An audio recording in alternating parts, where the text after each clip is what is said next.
Welcome back. We are doing a little long format Q&A for our buyer series. So we are going to revisit our episode 2, which has everything to do with choosing a lender. So as looking at it from a buyer side, what are some of the essential differences between a pre-qualification and a pre-approval, and why do sellers often request a pre-approval with an offer, Kathy? Okay. So pre-qualification and pre-approval are two different terms. One is actually a documented research on a buyer's ability to buy. The pre-approval is, right? So meaning approved, as in like they've looked at you seriously. Normally a pre-qualification is only maybe a credit check, like they quick pull your credit, but definitely not looking into your W-2s, your assets, your ability to make the down payment. They're not checking your bank accounts. It's just a credit pull. And what we're trying to tell you is that they are not the same. Correct. Whether they call it a pre-approval or pre-qualification, what we as agents are looking for when we get that letter is that there has been a deeper dive into the buyer's ability to buy. And that deeper dive is beyond just a credit check. It would that they've checked documentation for their down payment, because in some of these instances, people are putting down, 50, 60, $200,000 or more. We want to make sure that that's valid. Maybe that's a proof of funds. We also want to make sure that their W-2s or their source of income has been checked and verified. Also, maybe that they've seen the last 2 years tax returns.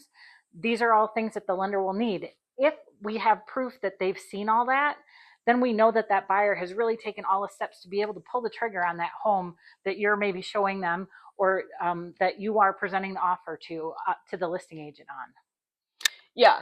And so I do think, again, really understanding the difference is key. And while some buyers, I know this video is more geared towards buyers, they're like, well, I don't want to go through a credit check before I find a house. That's something I hear often.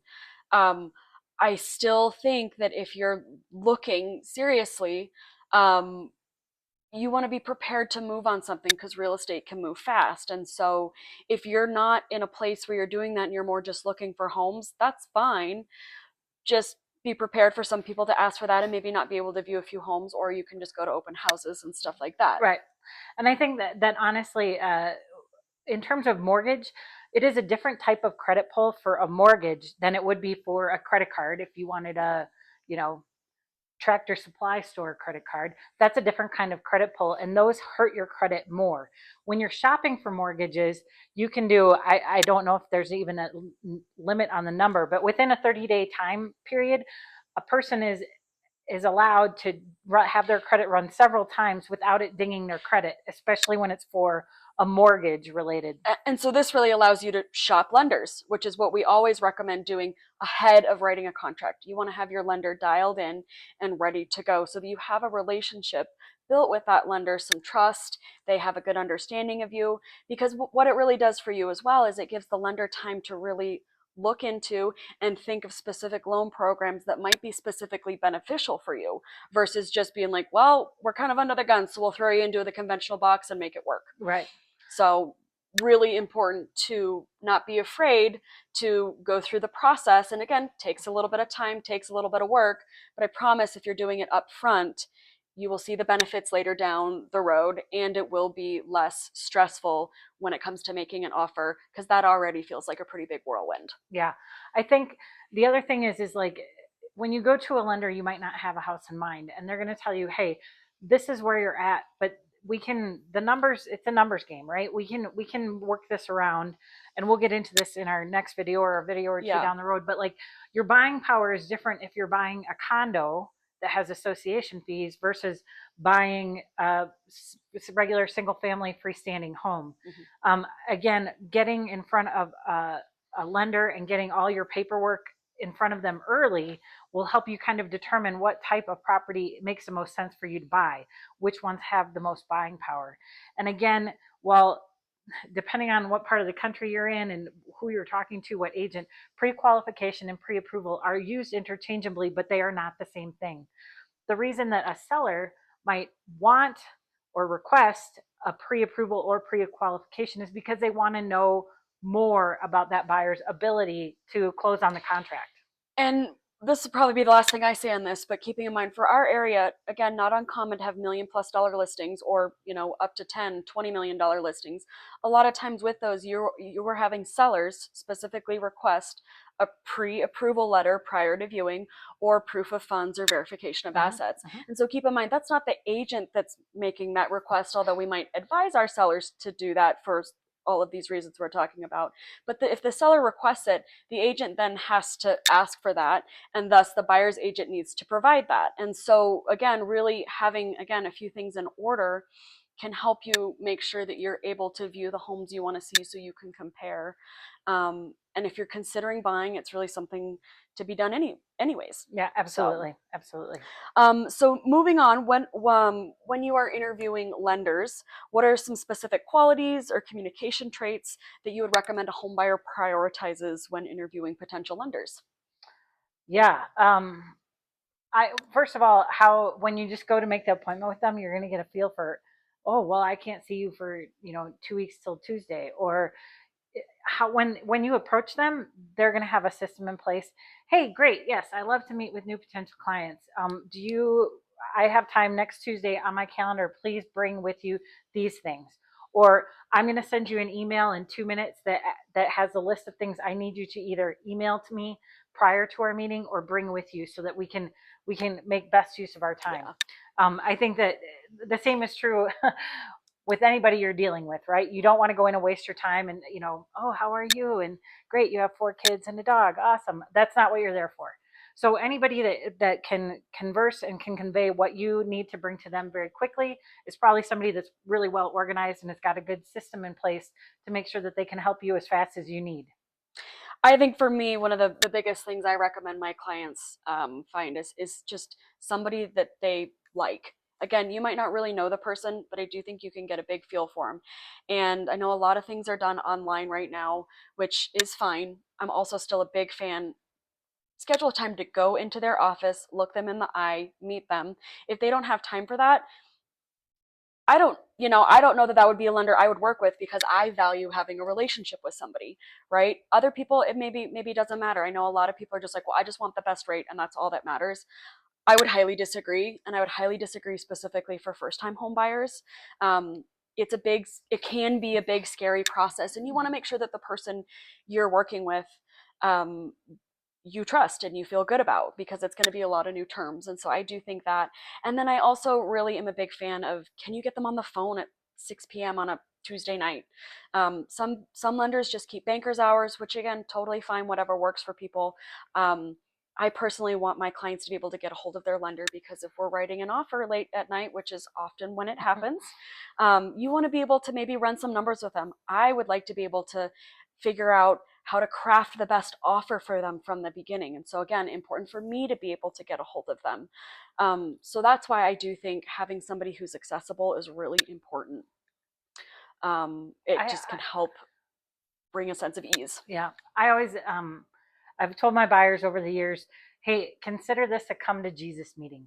So if for some reason that lender is talking down to you or sounds really kind of, using uppity terms or whatever that make you uncomfortable, that's probably not your person. If somebody can, this is a big deal. You are borrowing hundreds of thousands of dollars. You will owe this money. You will be making this payment for likely many years. Uh, I, you need to be comfortable with what they're bringing forward. And if they can explain it to you in a way that makes you comfortable and very understanding of what this is that you're going to be signing, that is what is most important. While rate certainly is important, most lenders are very competitive. Yep. There are different types of products that do different things for you. So being able to be honest about, man, I totally flaked on a credit card 4 years ago. Is that going to affect me? Yeah. Because they're going to find it out anyways. Yes. It's not going to be a secret that you can keep, because you get vetted very well, right? So being able to feel comfortable enough to share all of those details in advance, so that again, a lender, I often find when I send clients to some of my lenders, they'll even come back to me and say, oh man, I'm so glad I talked with Caroline or with Sarah, because they were able to help me see, if I can just clear off this line of credit, I will be positioned so much better, and I can clear off that line of credit in 2 months. And that's another reason why getting started early is a big deal. What if there is like, oh yeah, I co-signed for my brother-in-law's car 5 years ago. He doesn't, even have that car anymore, or he told me he paid it off or whatever. Well, okay, let's make sure that we've got the paperwork in place that doesn't make it look like that's still a debt that you have. There's lots of reasons to go to a lender early, and they don't necessarily need to pull your credit if you're still concerned about that at the beginning phases, but they can take a look at what your credit score looks like and what your debts are, and that will help. Then the rest of it can kind of be added in a little bit later. But I think, yeah, it's a come to Jesus meeting. You need to be able to be really honest with this person, and if they give you a bad vibe, go find somebody else. And so, kind of piggybacking off of that, I think the other question you should be able to really get an answer from a lender for is, what are your fees and what are they paying? What are they covering, right? So you should be able to ask, great, so you can get me this interest rate. What does that cost? Because sometimes an interest rate will have a fee baked into it. And so I think it's really important for you to understand the difference between buying a rate or getting a rate, and then what are the fees associated with that rate. And specifically in a lot of those fees, you want to know, what does the lender get paid? What are they going to charge you for a potential appraisal? And some of these might be a little bit of a price range, right? It might be between $800 and $1,500 for the appraisal. Maybe you won't know that until you're under contract, but you should be able to understand what fees are going to be associated with closing this loan. And I do think that should be very transparent. It can be really tricky. Lenders can often give you a loan estimate. And again, I've been doing this for 8 years. You've been doing it for over 20 years. Yeah. They're hard, even again, doing it for a long time. Sometimes they're really hard to compare because they make them look a little different. So even if you're getting some of the same numbers, I think being able to have a conversation with your lender about the numbers and have an understanding that way is the best way to understand what you're paying for. One of the big things is when you get to a certain point, there'll be like a cash to close number.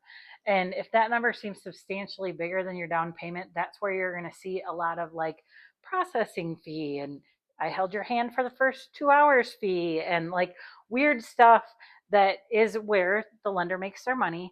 But they can be really big in some places and they can be really small or even waived in other places. Sometimes banks will have like a no processing fee for first time home buyers or something like that. So a lot of times when it kind of does that, where you have that cash to close and you're like, wow, I was putting down $10,000 for my down payment, but it says here I need to bring 15 to close. Whoa, what happened? What happened? Right? Yeah. Like that's one good place to kind of check into that. So, and again, lenders should get paid, right? Everybody gets paid for the work they do, and if they're professional, that's very much part of the job. But I think you, as the buyer, should have a clear understanding of what you're paying for and what those fees are, just like you do with your realtor, right? You should understand how and where we get paid. Absolutely. And so how do factors like credit score, debt to income ratio, your employment history directly impact the amount of money a buyer can ultimately borrow, Kathy? Yeah.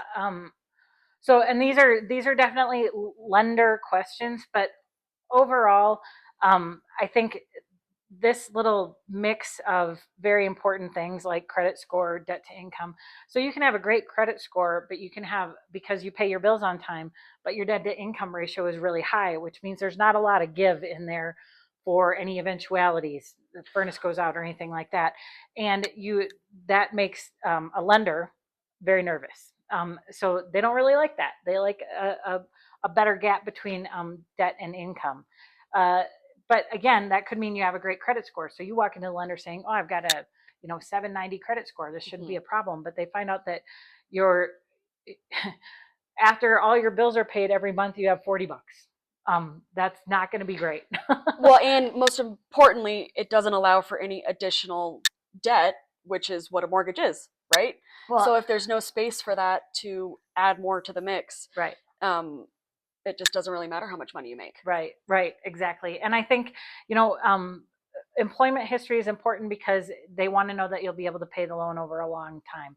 If you've got a varied employment history, or you just started a new job, or people like Kayla and I that are 1099 started your own business, right? We have to, even though I was doing the same job when I moved here to Bozeman, it was going to be very difficult for me to buy a home right away because I have to show 2 years experience in this market, not just as a realtor. So there's a lot of intricacies in that, but they want to know that you have solid income if they're going to lend you hundreds of thousands of dollars. And keep in mind, a good lender to me can work with any situation. So again, don't be afraid to ask all the questions and give them all the info, because I think if you're connecting with a good lender, they will be able to either help you right away or give you a roadmap to get to where you want to be within the next couple months to maybe a year or two, depending on the situation. Yeah. So don't be afraid to, again, reach out, chat with somebody, and be honest with them from the beginning so that they can help you come up with a really good plan. Yeah.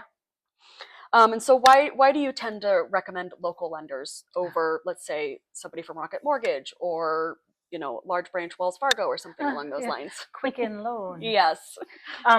Well, first of all, their ability to know the market and work with the agent directly, it just helps us. They're going to be asking for things. They're asking you about your finances. They're asking us about the property. So when It really is a team effort to get a house closed amongst lender, realtors, buyers, and sellers. yeah, absolutely, we're all working together. So when that person has never been to Bozeman, doesn't know why, how could I don't know, how could a 1 bedroom, 1 bath condo cost 1.2 million? Yep. Like, I can't believe that in Bozeman. Well, it does. And that's the way it is. And here's why. And here are the comps. Not that we necessarily have to share comps with the lender, but it helps them. They know the local market. They know what they need to tell their underwriters who might be making those questions to them. Also, local lenders usually have a much tighter relationship with underwriters, who are really the people. The lender grabs the paperwork, the underwriter looks at all the paperwork. So when you go to a bank and they have in-house underwriting, that's great. We've got a problem. Hey, all of a sudden there's $5,000 in the bank account. Oh yeah, grandma gave that to me. Okay. Well, then that underwriter will say, okay, well, we need a letter from your grandma that says it was a gift, not a loan, or, whatever. But having that closer connection to an underwriter is really valuable when things get sticky. And that usually would happen in a local bank, or a local lender who understands the market is able to work those things far more quickly and solve those problems quicker and more efficient. Yeah. So we just want to keep all those timelines moving ahead, because you might maybe have given notice on your current lease or your other living situation. Maybe you're selling a home and buying a new one, right? Timelines really are pretty important, and occasionally you can mess with them, but really a good idea to try and keep them whenever possible. Yeah. I think the other thing with working with a local lender, one of my favorite reasons is having local lenders have a better relationship, or are better known by the appraisers, who are, of course, local. And I think when a lender, appraisers are often, when your lender requests an appraisal, the appraisers, it just goes into a big pile, and then the appraisers get to pick which ones they want to do. And usually local appraisers will pick up local lenders more often, more quickly, because they know how they want their reports, because they do so many of them. It's a more predictable thing. Whereas occasionally, if you're working with a larger bank, the appraiser will pick it. Maybe they'll do the report how they usually do, and then that lender will say, hey, we really need it this way, and it's just a bit more of a headache. So we typically find that those appraisers tend to pick up local lenders more quickly as well, which again is in your best interest. Let's see. So what else you got, Kayla? We want to talk about, I guess, just kind of going back to that gut feeling. With the lender. To wrap it up with your lender, why, I mean, it's so hard to talk, not hard to talk about, but hard to really put a specific thing on. But why do you feel that working and listening with that gut feeling is so important in choosing lenders? Again, I just feel like if you walk into somewhere and you want it explained to you, and there's a lot of situations in life these days.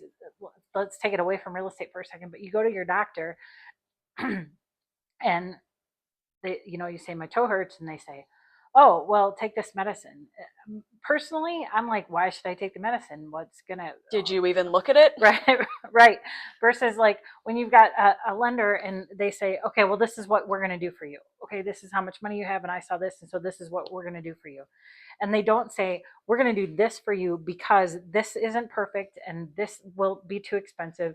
And so I think that this is the best for you. And don't ask for your agreement. Then it's kind of getting shoved down your throat. When you have a good relationship with the lender and you can communicate with them back and forth and feel free to express any concerns, that's the person to choose. I don't know. In my family, my dad was the money guy, right? And in some other families, sometimes it's the mom or Aunt Betty or whatever. But if you don't feel like you're talking to the person that you would trust all your money with when you go to a lender, it's probably not the right person. So And somebody who really has a true grasp of, number one, I would say our real estate market. Number two, the loan options, because there are so many different loan types. We touched briefly on some of the major ones, but there's hundreds of loans. And a good lender is going to have relationships with different people to get different pools of money that are available to different types of buyers. So it really isn't just a one size fits all or a five size fits all. There's so many different nuances, and when you're working with a truly capable, competent, and experienced lender, they're going to be able to, again, look at you as the whole picture, look at the house, and then understand what loan options they have and piece something together that can really be customized, um, and work really well for their clients. So yeah, I that, I think probably like choosing a lender early and that you're comfortable with are probably the two biggest like. when I meet with a buyer, I ask them, are you currently working with a realtor? Have you spoken with a lender? That's how important it is. Right. I mean, obviously, we're going to go look at houses and I want to know what they're looking for in a home, but I do feel that passionately about getting ahead of this so that you don't have to make a decision when you're trying to get your dream home or trying to go after a place that maybe has a lot of activity. It's just not when you want to be under more pressure. So, Or make a hasty decision. exactly. Yeah. Make a hasty decision because you just want to get the house. You don't worry about the lender. You just want to get the house. Yeah, So, yeah, that is all we have, I think, for choosing a lender. yeah. Do you have any last minute No, I tips? think But I think that's it. Just trust your gut, and I think that you'll probably do pretty good. It While it's tempting to go with like a Quicken Loans or something like that, ultimately it will not be easier, and that's from an agent that's worked with a number of buyers. Um, that they thought Quicken Loans was the way to go, and then Quicken Loans got unresponsive, and they missed their opportunity. and that's what I'd say. Trust your gut, and then ask your peers, right? Mhm. Friends, family, who have they worked with, who have they loved. Ask your realtor, right? A good realtor should be able to recommend a number of different lenders, and then again, the final decision, of course, lies with you. So I think our we'll lead you on to our next part, which is a little bit more about buying different aged homes, and we'll move on from there. But thanks again, and please subscribe and like, and we'll have more information for you soon. Thanks. See you then.